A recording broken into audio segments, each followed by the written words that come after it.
Hello, everyone. My name is Amin. I'm a graduate student at Columbia University, and together with Julian, I'm going to present our abstract in NeuralMatch 4 called Bayesian neural nets for characterizing neural dynamics across the population.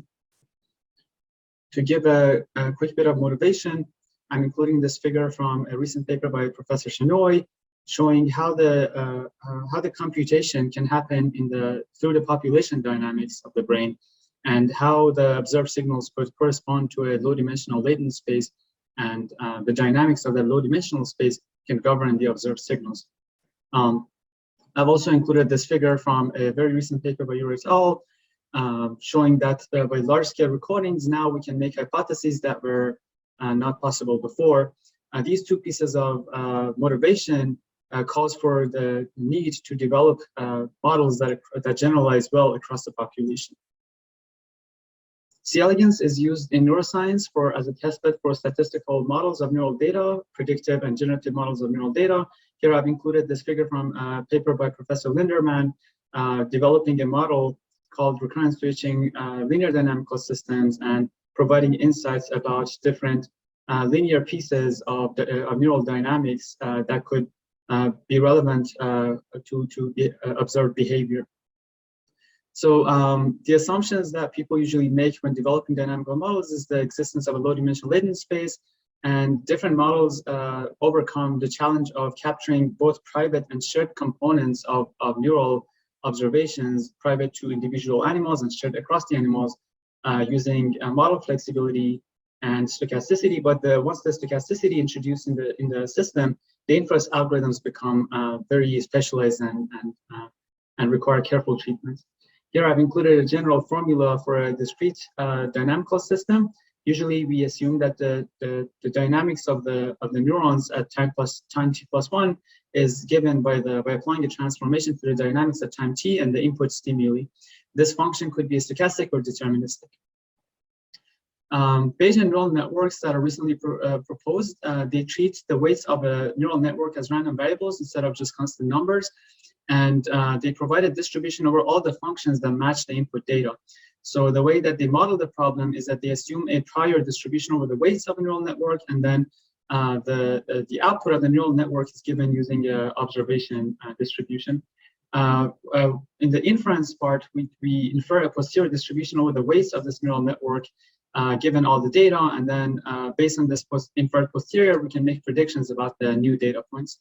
BNNs are great because they allow for flexibility and stochasticity at the same time. We also have a lot of generic inference algorithms developed in the ML community.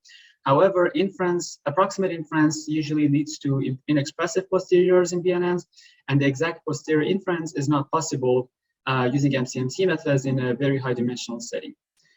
With this, I'll hand it over to my collaborator, Julian. So to circumvent the issues Amin just described, we developed a novel inference method that consists in jointly learning, encoding and decoding deterministic layers, as well as performing inference on Bayesian layers in the low-dimensional space. So our network typically looks like this. So we have an encoding deterministic layers, followed by Bayesian layers, followed by decoding deterministic layers to reconstruct the output. And to perform inference here, we perform alternate inference, where we first use MCMC or a variant such as Newton sampling or Hamiltonian Monte Carlo to draw samples from the posterior distribution over the Bayesian layer parameters. And then we perform gradient descent to update and learn the encoding and decoding deterministic weights, where the loss we optimize is the sum of squares over all samples and all data points. So let's look at the results. So what we did is we tried to infer the neural activity of C. elegans worms at time t plus 1 given activity and stimulus at time t. And here we're showing the reconstructed traces in red, blue, and green for 3 types of neurons, sensory, inter, and motor neurons.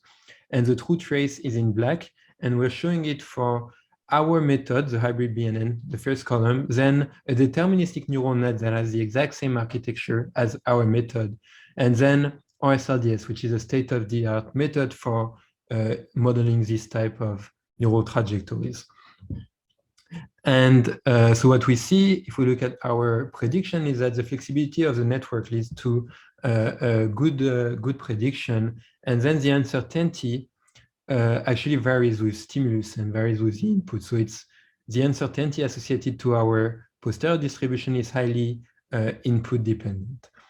So now more quantitatively here, the first figure, we computed the correlations between the true and the reconstructed traces for the hybrid BNN and for RSLDS, and we scatter plotted them. And we see that RSLDS is overall doing better at prediction. Now the second box consists in box plots of the z-scores of the true trajectory given, the posterior mean and variance. And we see that when the network is overconfident, the z-score is going to have large variance. So our network here is too confident, whereas RSLDS is not, because as we've seen in the previous plot, the variance is very large for RSLDS. So, however, our network, we've seen that first the variance is input dependent, so the uncertainty is meaningful here, and then our network allows to explicitly perform this trade-off between accuracy and uncertainty by looking at the posterior over weights and the posterior over observation noise.